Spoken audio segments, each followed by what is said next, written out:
Saudara, informasi selanjutnya, banjir yang merendam kawasan Lok Sukon, Aceh Utara menyebabkan ribuan lahan warga terdampak banjir.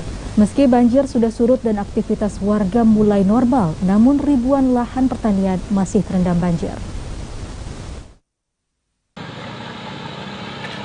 Banjir di Kabupaten Aceh Utara mulai surut setelah sepekan wilayah ini dilanda banjir.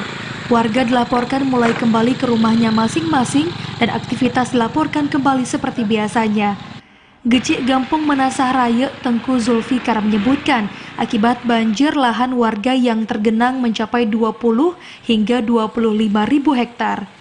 Tengku Zulfikar menyebutkan saat ini warga memang telah melakukan panen 10 hari sebelum banjir melanda, namun banjir yang kerap terjadi saat musim penghujan ini telah cukup lama dirasakan warga setempat. Tengku Zulfikar berharap agar pemerintah dapat memberikan solusi untuk mengatasi banjir dengan perbaikan tanggul Krung Keruto, karena saat ini jika hujan deras datang, tanggul Krung Keruto yang pembangunannya belum dilanjutkan meluap ke pemukiman warga. Nah, kalau untuk saat ini, alhamdulillah kan kami sudah panen. Tapi kalau biasanya kalau lagi kalau sedang tanam padi, ya kami sering terkendala dengan kerugian gitu. Selain merendam 25.000 lahan petani yang bercocok tanam padi, banjir turut merendam lahan kebun sawit warga. Tim Liputan TVRI Aceh melaporkan.